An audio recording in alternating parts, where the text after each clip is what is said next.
En la actualidad, la medicina vive una auténtica época dorada. La península ibérica dispone de un sinfín de medicamentos, acceso a grandes hospitales y técnicas quirúrgicas como jamás se habían conocido antes. Pero lo que muy pocos saben es que parte de la medicina y farmacología de hoy en día ya se conocía hace más de 1000 años en Al-Ándalus.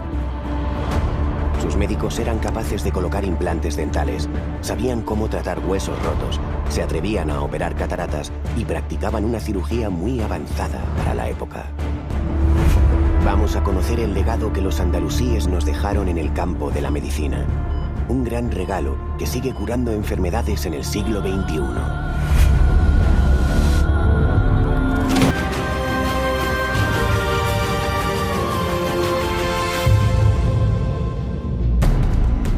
Durante casi 8 siglos, los musulmanes estuvieron asentados en gran parte de lo que hoy conocemos como España y Portugal. En este periodo de tiempo, en Al-Ándalus se vivió una época de innovaciones y conocimientos, muchos de los cuales siguen vigentes en la actualidad.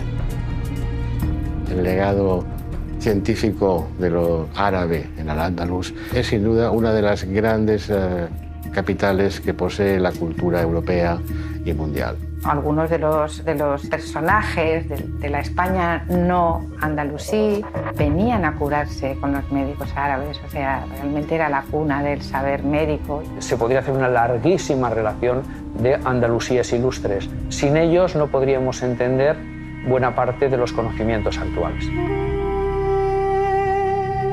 ¿Quiénes eran esos médicos andalusíes? ¿Hasta qué punto aquellos sabios han influido en la medicina y farmacología actuales? Al-Zahrawi fue un médico y lo conocemos sobre todo por su obra. Su obra es una inmensa compilación de cerca de 1500 páginas de todos los aspectos de las diversas ramas de la medicina, acabando con un apartado dedicado a la cirugía. Toda mi experiencia y conocimientos se concentran en esta extensa obra. Han sido 40 años escribiendo de la forma más sencilla y didáctica lo que un médico ha de saber de este oficio. Escribió este manual porque debía tener un grupo de discípulos a los que enseñar y porque en aquella época no había muchos manuales. En el tratado de Al-Zahrawi se dedica una amplia descripción a los procesos que tienen que ver, por ejemplo, con oftalmología, traumatología, odontología, etc. Aquí toda persona que se dedique a este menester encontrará respuestas a cualquier problema de salud. Desde curar caries o escayolar una pierna, hasta intervenir mediante cirugía la dolencia de un enfermo. Al-Zahrawi nació en Medina del Zahara, vivió 78 años y dejó un legado extraordinario para la cirugía. Los principios que fundamentó Al-Zahrawi dan origen realmente al atlas quirúrgico actual. Sin Al-Zahrawi no sabemos cuándo se hubiera iniciado el diseño de la cirugía moderna. ¿Por qué es su legado tan importante en la cirugía actual? ¿Las operaciones que hoy conocemos serían muy diferentes sin las aportaciones de este sabio andalusí? Además de Al-Zahrawi, una gran cantidad de médicos, a partir de finales del siglo IX, dejarán una evolución bastante notable en todos los ámbitos de la medicina. Como por ejemplo Al-Ghafiqi, que de Córdoba desconocemos prácticamente cómo fue su vida, sí que conocemos su obra y conocemos su descripción de cómo era una operación de cataratas. Padecer la enfermedad de la catarata era muy traumático porque a la persona le impediría hacer las labores que eran de aquella época agrícolas o actividades ganaderas y sobre todo era muy importante en actividades de guerra no poder realizar una visión correcta. Por lo tanto, la pérdida de visión en todas las épocas es un drama, pero en la Edad Media mucho más. La técnica de la operación de las cataratas en Al-Ándalus era conocida en Oriente, pero también era conocido en el mundo griego y el mundo romano. Hace más de 1000 años, en la península ibérica, médicos como Al-Ghafiqi ya realizaban operaciones de cataratas. Pero, ¿cómo eran aquellas intervenciones quirúrgicas? ¿Recuperaba el paciente la visión del ojo? ¿Utilizaban alguna clase de anestesia? Se Sabemos que para ciertas operaciones de cirugía sí que se utilizaban anestésicos.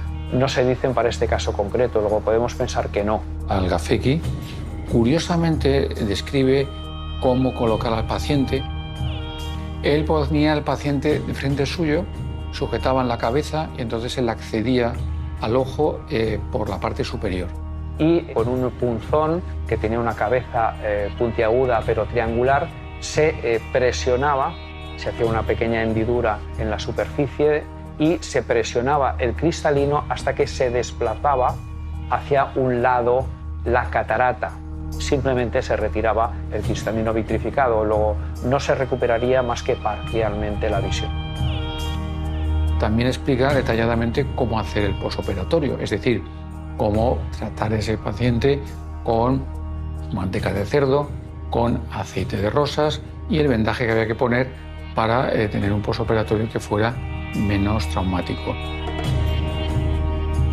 El haber perfeccionado mucho la técnica andalusí, el tener una tecnología que sea muy avanzada, ha permitido que un problema que podía ser muy extenso tenga una solución bastante rápida hoy en día. Al-Gafeki fue uno de los primeros cirujanos que se atrevió a operar cataratas en la península ibérica. Pero ¿sabemos si alguno de los conocimientos que aplicaba se siguen utilizando en la oftalmología actual? Al-Gafeki era un adelantado en su época.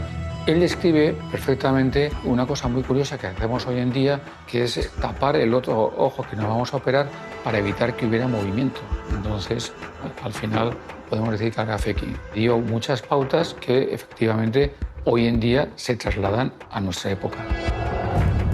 Los lazos de unión entre Al-Ándalus y el resto del mundo musulmán permitieron la recepción de nuevos descubrimientos médicos. Unos conocimientos que llegaron a la península de las formas más diversas.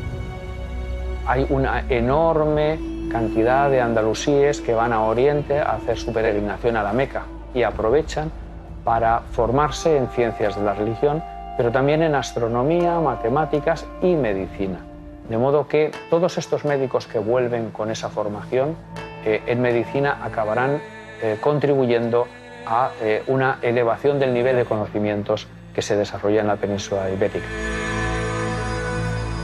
Gracias a estos viajes, los andalusíes entraron en contacto con los sabios más reputados del mundo islámico. Ibn al-Haytham es seguramente el gran físico del siglo X.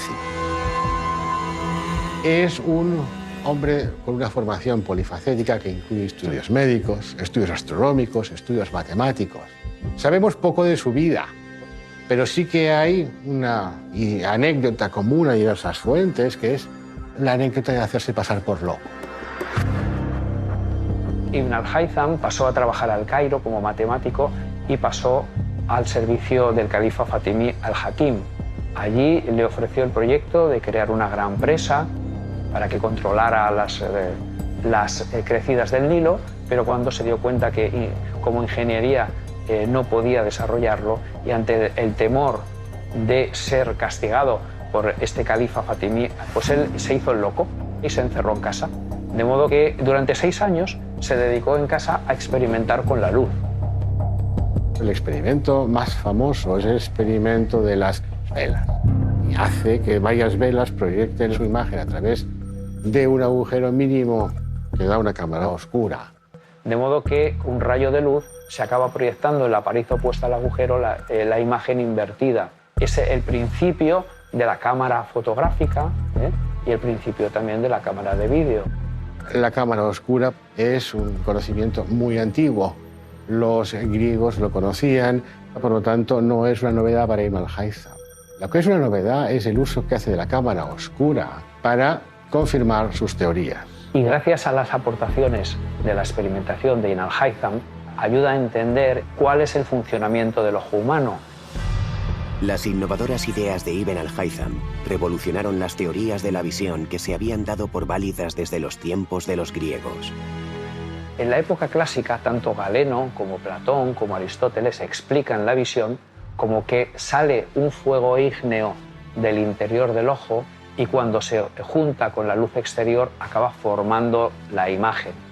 Lo que él consigue es explicar cómo El cristalino puede proyectar una imagen dentro del ojo, que esta imagen después, a través del quiasma de los nervios, llega al cerebro. Además de la oftalmología, algunos médicos andalusíes se preocuparon también del cuidado de los dientes. ¿Cómo era la odontología que se practicaba hace más de 1000 años? ¿Conocían los implantes o los empastes como ocurre en la actualidad?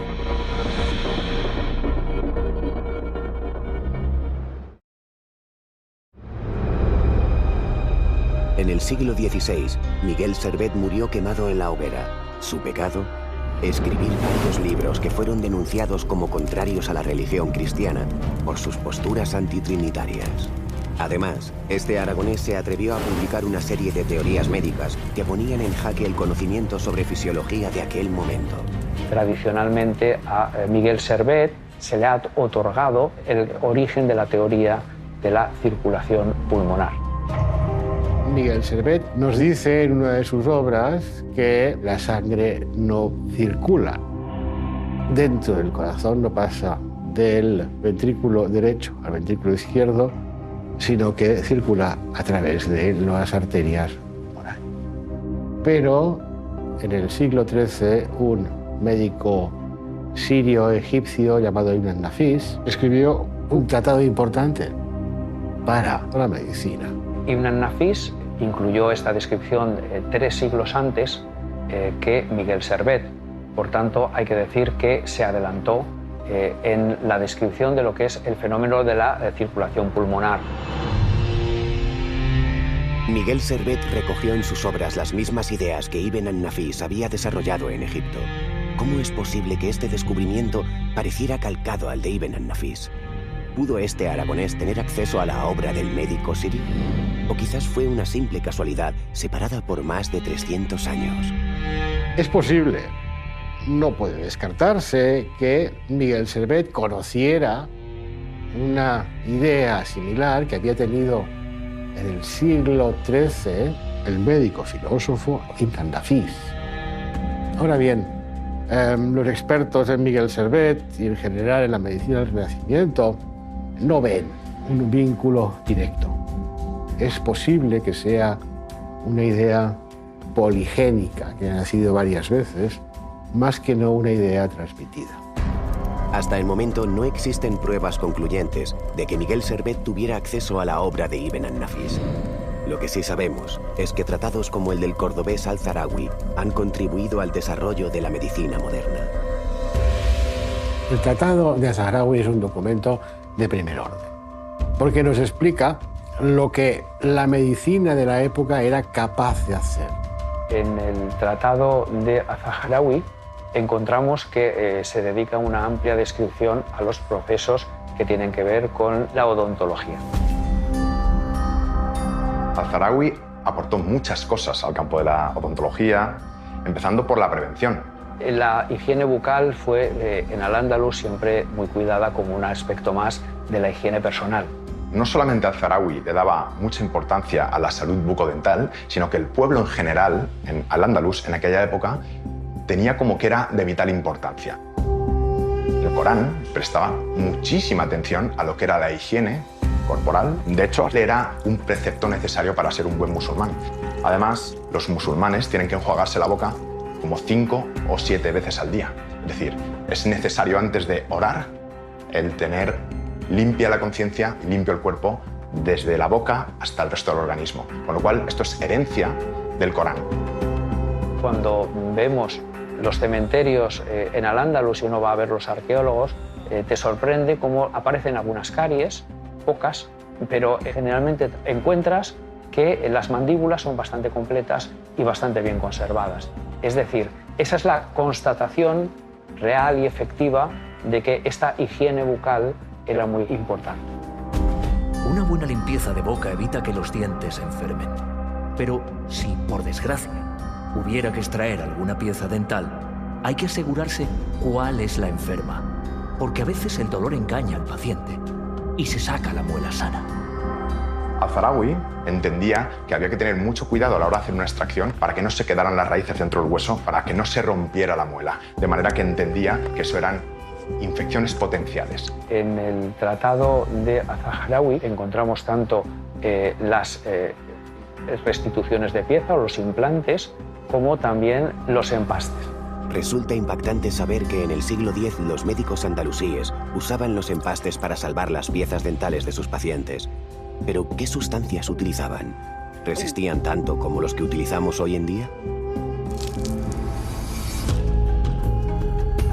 Tenemos delante las sustancias que utilizaba Az-Zahawi para fabricar sus empastes y ahora voy a intentar recrearlo, voy a intentar simular lo que él hacía con sus manos con los mismos materiales o similares. Aquí tenemos almáciga, que es una resina que en este momento está en consistencia sólida, aquí ya la tenemos en consistencia líquida, y tenemos el alumbre, que es un mineral rico en sales, que al mezclarlo pues tendrá una consistencia, se espera, similar a la de los empastes actuales.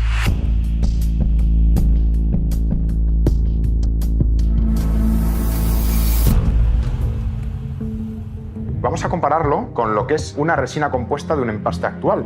Aquí podemos visualizar cómo la consistencia del empaste tradicional y la consistencia del empaste que se utilizaba en Al-Ándalus por Az-Zahawi puede incluso por el color llegar a ser similar. Vamos a simular lo que sería un empaste. Aquí podemos ver, por ejemplo, esta muela en la cual he provocado una cavidad. Llama mucho la atención que en su momento ya se pensara en que se podía aplicar determinadas sustancias para que no se infectara más y además protegían la muela para que no se rompiera. Fijaos que en unos pocos segundos se ha adaptado perfectamente a todas las paredes de la cavidad que yo he generado, con lo cual me encuentro gratamente sorprendido por la respuesta que ha tenido la mezcla de estas dos sustancias naturales que utilizaba Az-Zahawi en la época para crear o fabricar estos empastes, porque da la sensación de que la consistencia es muy similar a la de los empastes actuales, incluso la coloración y la manera de trabajar el material, pero he visto que en unos pocos segundos solidifica de manera definitiva, con lo cual el único pero que les pondría es que había poco tiempo de trabajo. Es impresionante el legado que nos ha dejado Az-Zahawi con respecto a la salud de la boca. Esto, tratándose de hace más de 1000 años, pues lógicamente es un hito que ha marcado completamente la odontología y la ciencia. Sabios andalusíes como Al-Zahawi comprendían, como ocurre en la actualidad, que la higiene bucal prevenía el deterioro y la pérdida de piezas dentales. ¿Cómo se limpiaban los dientes hace 10 siglos? ¿Conocían los dentífricos y los cepillos como los que usamos a diario? La higiene bucal fue en Al-Ándalus siempre muy cuidada como un aspecto más de la higiene personal. De hecho, siempre se recuerda que el profeta Mahoma utilizaba el siwak. Un siwak era el cepillo que él utilizaba y que hacía con determinadas hebras y con determinadas raíces de algunas plantas con las cuales se cepillaba todos los días, muchas veces al día, antes de rezar. Pidió a la gente que le rodeaba que por favor incluyeran este cepillo de dientes rudimentario para que en esa nueva vida pues, pudiera seguir con su higiene al lado de su Dios, en este caso.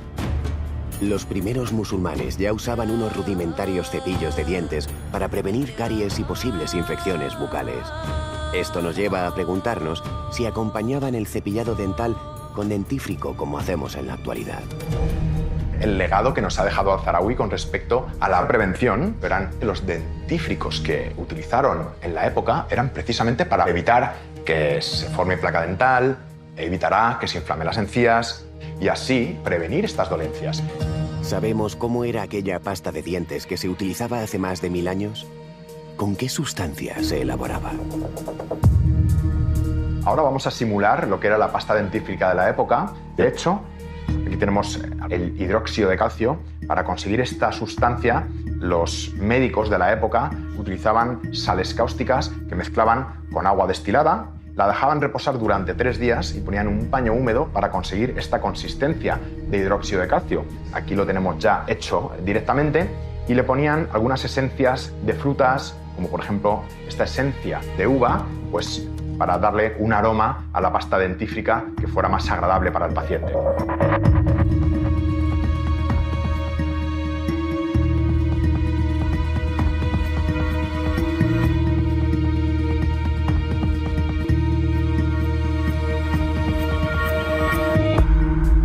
Aquí tenemos la consistencia de la pasta hecha con la receta de Al-Zahawi en su época y vamos a compararla, por ejemplo, con cualquier tipo de pasta actual. Llama la atención que ya a simple vista el color y la consistencia es muy parecido. Y el aroma de la pasta también es agradable.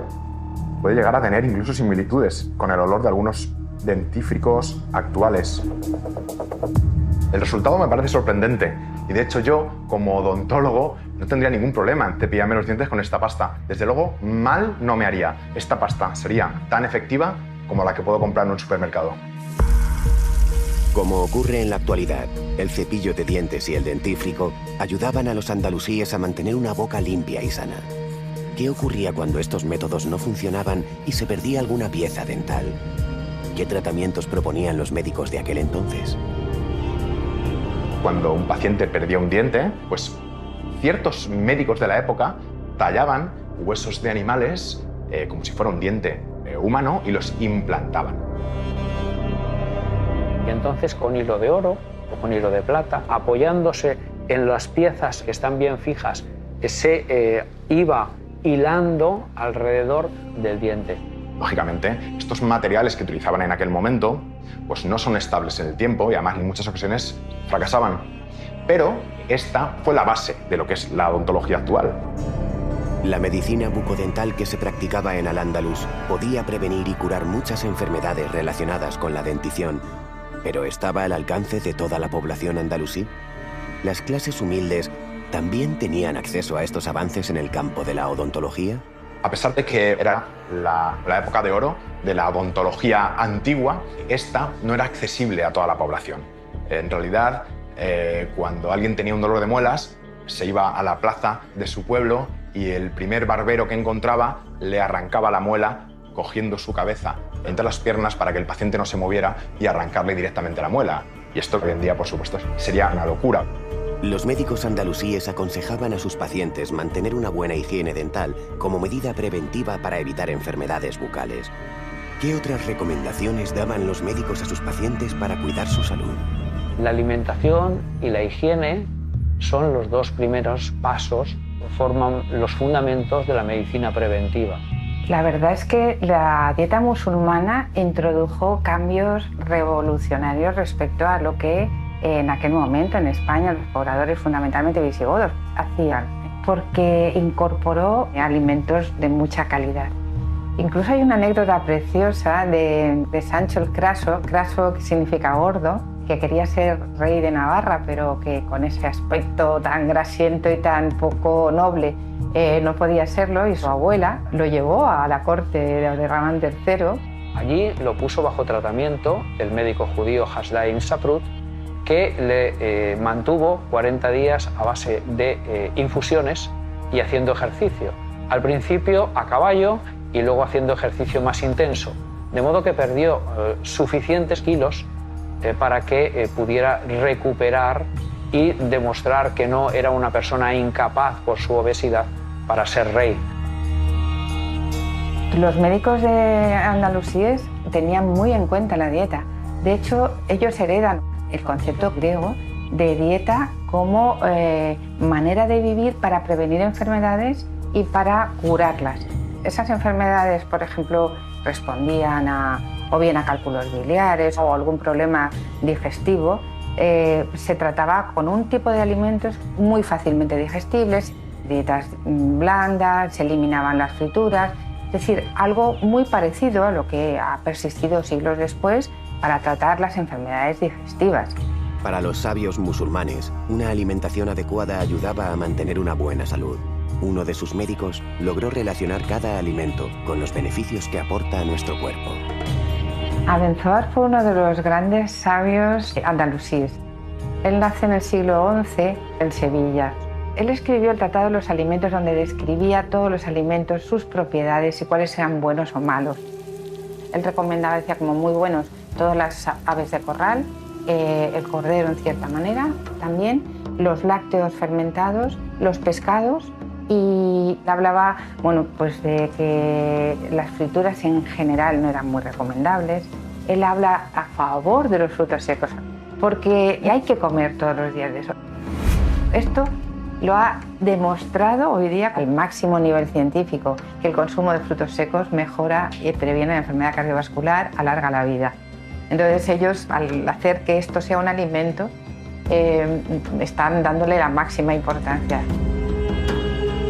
A mí una de las cosas que me parece más interesantes, incluso a reivindicar hoy día, es que alguno de los grandes sabios andalusíes llega a decir que el comer mucho es el veneno más importante para un ser humano, ¿no? Porque lo intoxica.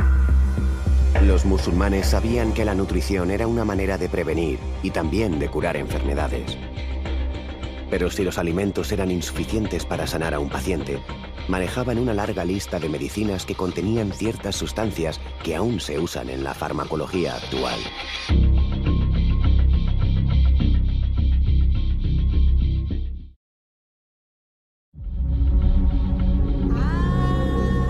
Al-Ándalus es un mundo sometido a los episodios graves para la población, causados, por ejemplo, por cualquier tipo de virus, de bacteria que se descontrole en una cierta época. De hecho, en los asedios medievales, mucho antes de que se empiece a pensar en la idea de contagio, los sitiadores lanzaban cadáveres, ropas de enfermos para que se infectaran. En la última parte histórica de Al-Ándalus, siglo XIV, hay una epidemia de peste que, en principio, todos los historiadores admiten que no había habido nada parecido anteriormente, la llamada peste negra de 1348. La peste negra asoló el Mediterráneo y asoló también buena parte del centro de Europa, y como tal también a la península ibérica. Se dice que había 6 millones de habitantes y quedó reducido a 2. Y en Al-Ándalus, juntamente en el reino de Granada, no tenía por qué ser distinto, y por tanto, si el reino nazarita tenía, vamos a suponer, 300.000 habitantes, es posible que 100.000 perecieran en la epidemia.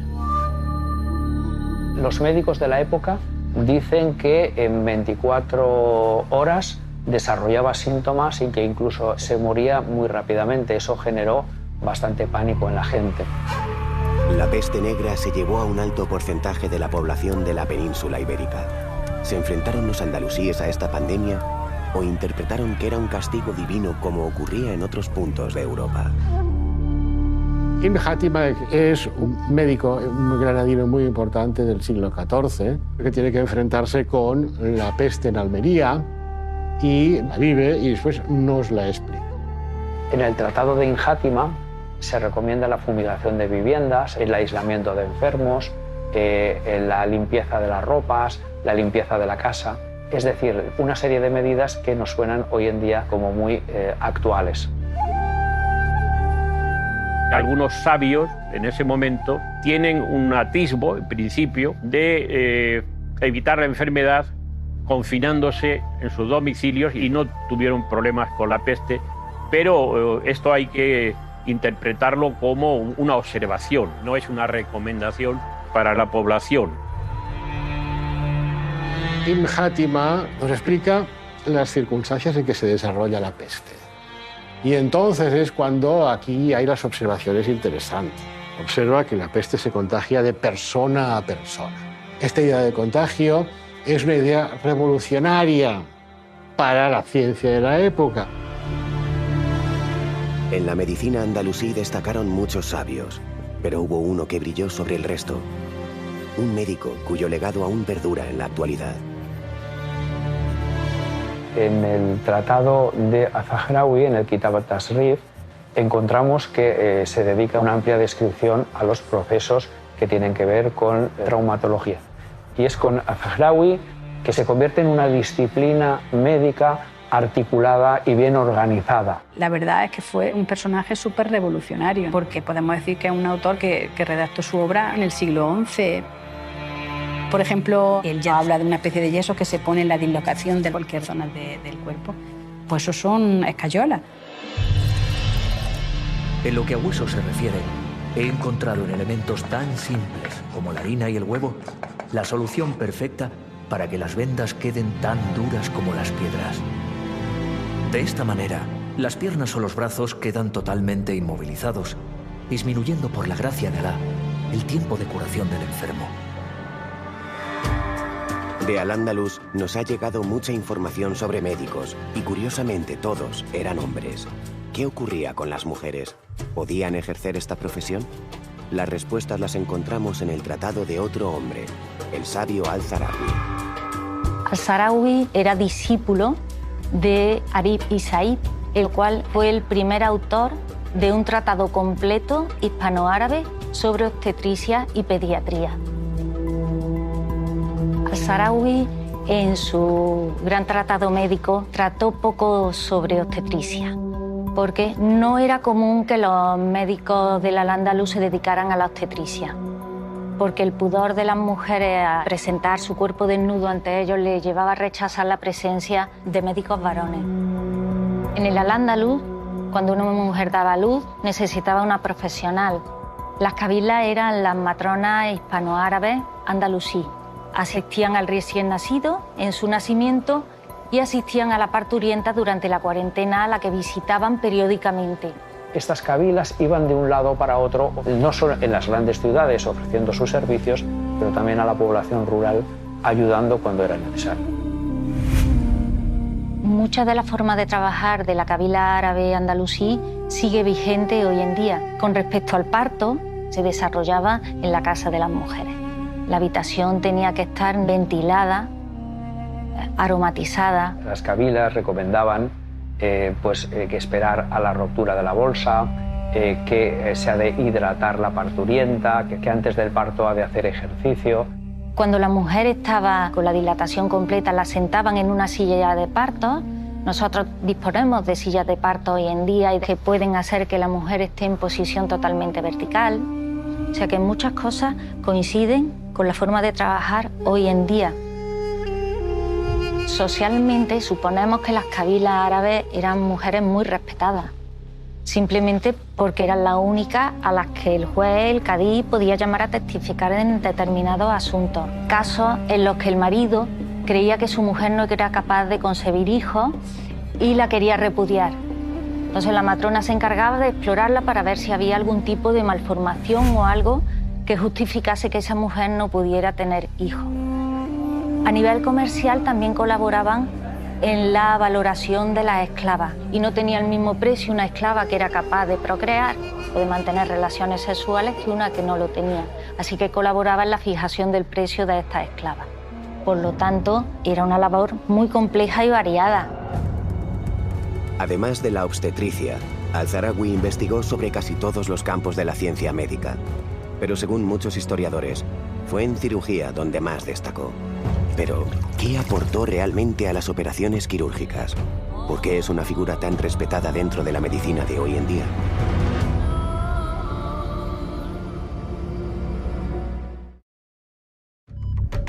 En la actualidad, la medicina se suele ejercer en hospitales o consultas. Imaginamos que hace 10 siglos la situación sería muy diferente. Aquellos médicos andalusíes, ¿dónde trataban a sus pacientes?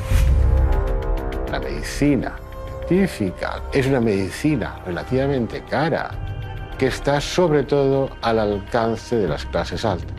En este sentido, es el palacio y su entorno, la dinastía califal y todos sus satélites los que promueven en buena medida este florecimiento de la medicina. Los mejores médicos ejercían su profesión en palacio al servicio de las clases altas andalusíes. Una situación muy diferente era la que vivía el resto de la sociedad. En Al-Ándalus, la población acudía a casa del médico y allí éste le pasaba consulta. Hay noticias de la larga fila de sillas que había en las consultas de determinados médicos y esto hablaba de la fama del mismo. Por otro lado, hay que decir que en Oriente encontramos desde el siglo IX y desde el siglo X esa proliferación de hospitales. Por tanto, el hospital viene de Oriente, del mundo persa. El primer hospital que se construye en Al-Ándalus es el Maristán de Granada. Un hospital que se construye muy tardíamente, ya en el siglo XIV. No se puede comparar con hospitales de Oriente que tenían capacidad para 3.000 pacientes. Este podríamos pensar en principio que pudieran caber a lo mejor 300. Hay que decir que los hospitales que era para asistencia a los enfermos pobres, pero lo que podemos suponer es que era para asistencia a los enfermos, sobre todo dementes, lo que llamaríamos hoy en día un manicomio. De hecho, hay hospitales en Oriente que tenían salas para dementes, cosa que en el mundo cristiano los encerraban en una torre o los encerraban en una cárcel, no en un hospital, ¿no? Los maristanes conjugaban una estructura especializada en áreas, quirófanos, dispensarios, áreas de atención a enfermos mentales, áreas de atención a distintas patologías, enfermos infectos contagiosos. Por consiguiente, fueron la esencia de lo que en la actualidad es el modelo de hospital universitario de máxima calidad científico, técnica y asistencial. En el mundo islámico, los hospitales ya se conocían hace más de 1000 años. Allí los médicos intentaban por todos los medios curar a sus pacientes. Pero, ¿disponían de fármacos adecuados para acabar con esas enfermedades? Aquellas medicinas se parecían en algo a las que utilizamos hoy en día. Los inicios de la profesión farmacéutica con independencia de la medicina aparecen también en el mundo árabe, en Al-Ándalus. Los orígenes de esta farmacología hay que buscarlos sobre todo con la llegada del manuscrito de Dioscórides que envía el emperador Constantino a Terramán III. Este libro de Dioscórides contenía 600 recetas y preparados médicos. La materia médica de Dioscórides estaba como documento, pero no se había llegado a interpretar correctamente todos los contenidos, todas las drogas que allí se citaban. Y este es el papel un poco que juega el monje Nicolás, con su conocimiento de la materia médica original que le permitió hacer el papel de traductor. Y entonces empezaron a traducir todos los nombres que estaban del griego, a identificar todo ese tipo de plantas que había ahí descritas. Y eso fue, digamos, el punto de arranque de toda la explosión de conocimiento científico andalusí. La materia médica de Dioscórides supuso un punto de inflexión en la farmacología andalusí. Aquellos sabios ya sabían para qué dolencia se utilizaba cada planta. El siguiente paso era emplearlas de una forma precisa y correcta para lograr que los enfermos sanasen.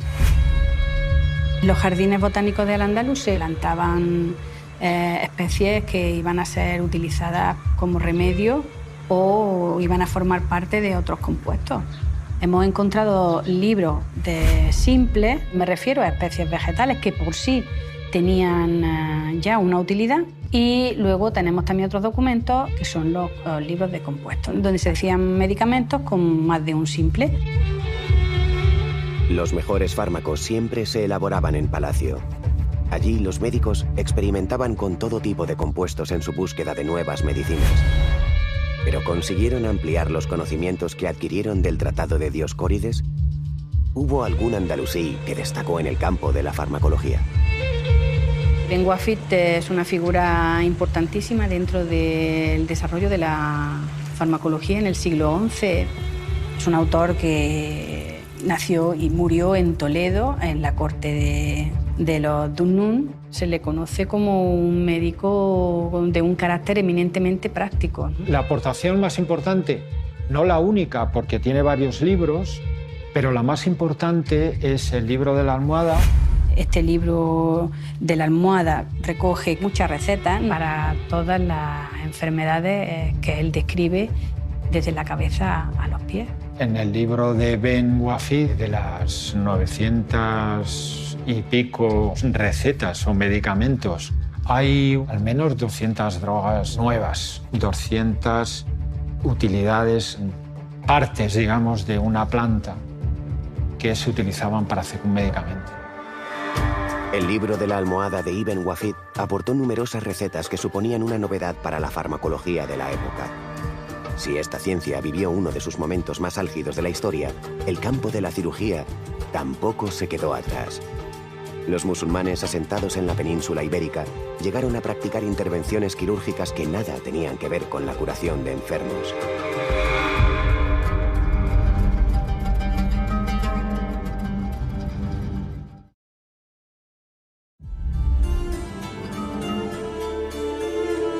embellecimiento y la higiene eran costumbres muy arraigadas en Al-Ándalus. Un reino que formaba parte del Islam estaba indicado por las autoridades también religiosas, que las personas cuidaran mucho de su imagen y que estuvieran limpias, una parte importante en la sociedad. Esta preocupación por la higiene y también por el embellecimiento, ¿tuvo alguna repercusión en la medicina? Hubo médicos que se volcaron en solucionar problemas relacionados con la estética.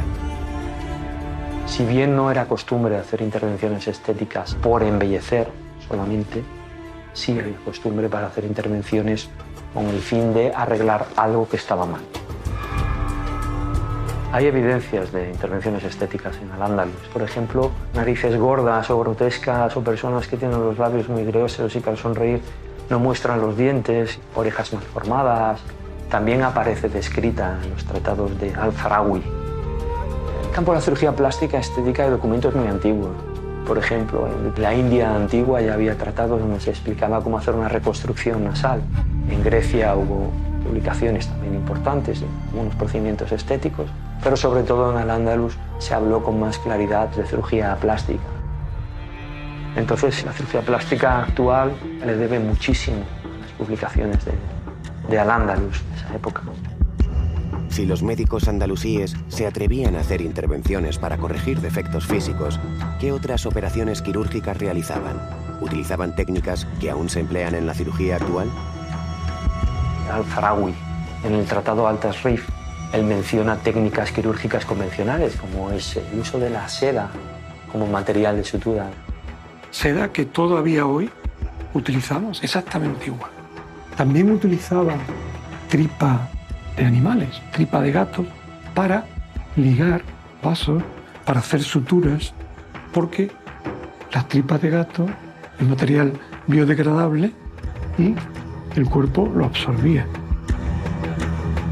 Todo indica que las operaciones de cataratas se realizaban sin ninguna sustancia para calmar el dolor. Pero ¿qué ocurría cuando los cirujanos tenían que abrir los cuerpos de sus pacientes? ¿Utilizaban algún tipo de anestesia? La anestesia hasta el siglo XVII y XVIII realmente no existía como tal.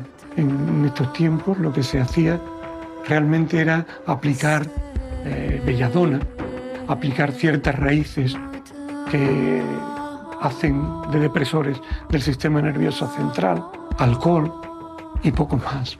Y sujeción, mucha sujeción. Con Al-Farawi la cirugía sube a un nivel desconocido y hay que decir que es el padre de una cirugía que se utilizaban como tratamientos simples para la curación de enfermedades. ¿Por qué? Por lo que suponía de dificultades con la hemostasis, frenar las hemorragias y también de dificultades de infecciones del cuerpo del paciente. Y también habla de intervenciones mucho más complejas, de tener que llegar al tejido sano y eliminar el tumor en su totalidad, pero respetando o incluyendo parte de tejido sano para respetar que no queden raíces del tumor. Además de practicar este tipo de operaciones, muchos historiadores coinciden en que Al-Farawi fue el precursor de la cirugía moderna. ¿Qué le debe esta rama de la medicina a aquel sabio andalusí? ¿Cuál es la herencia que nos ha dejado? Al-Farawi, en su Tratado 30, que es el tratado de cirugía, que es valiosísimo porque allí incluye hasta 200 dibujos de instrumental quirúrgico de todo tipo. Y es una aportación muy interesante, teniendo en cuenta que son instrumentos necesarios para las muy diversas operaciones que se realizan. Una intervención quirúrgica jamás podrá tener éxito sin unas herramientas que le den seguridad al médico encargado. Es imprescindible que sean de buena calidad y con un buen acabado. Cuantas más tenga a su alcance, más seguro se sentirá el cirujano. En su tratado aparecen numerosos instrumentos quirúrgicos que hoy en día han sido reproducidos, además, por la industria moderna y que son de una utilidad tremenda. Estamos hablando de instrumentos que todavía usamos 1000 años después. Por supuesto, con otros materiales, con un diseño que hemos ido perfeccionando, pero En principio, seguimos todavía en muchos casos el diseño original de Al-Zarawi. Así vemos que entre una sierra de Al-Zarawi y una sierra moderna con sus dientes absolutamente similares. Si nos vamos al terreno de los bisturís, Al-Zarawi utilizaba bisturís muy pequeños, algunos para la cirugía ocular, otros para separar la piel, otros rectos, absolutamente rectos, para incidir sobre planos de diversas zonas anatómicas. Si nos vamos a los ganchos, aquí tenemos un gancho moderno y aquí tenemos los de Al-Zarawi.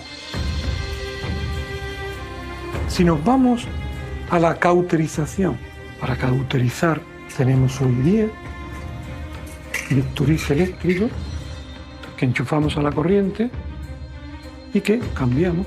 Este, por ejemplo, sería idéntico a los que aquí tenemos de Al-Zarawi. Idéntico, distintos tamaños, pero al fin y al cabo exactamente iguales. Pero hoy tenemos instrumentos que son muy similares. ¿En qué se diferencia este de este tan actual? Pues prácticamente en nada. Podemos decir que nuestra cirugía es una cirugía que brota hace 1000 años de la mente de este gran hombre. Los instrumentos que diseñó Al-Zarawi en el siglo X han servido de inspiración para la cirugía moderna. Un médico que dejó escrito en su tratado la forma de cauterizar heridas, empastar muelas o la manera correcta de escayolar piernas y brazos. Durante siglos, el tratado de Al-Zarawi se empleó como parte esencial de la formación de los médicos de toda Europa. Pero la aportación musulmana a la ciencia médica estuvo también protagonizada por otros muchos sabios, médicos que ya sabían de la existencia del aparato circulatorio, de infinidad de recetas farmacológicas o de la forma de operar cataratas. El valioso legado médico andalusí también brilló en otros muchos campos. Aquellos musulmanes nos trajeron los algoritmos. Gracias a estas operaciones matemáticas, hoy podemos disfrutar de cualquier aplicación en nuestros móviles. También fueron los primeros en sembrar en la península gran parte de la fruta y verdura que degustamos en nuestra mesa. Una herencia musulmana que seguiremos descubriendo en Al-Andalus, el legado.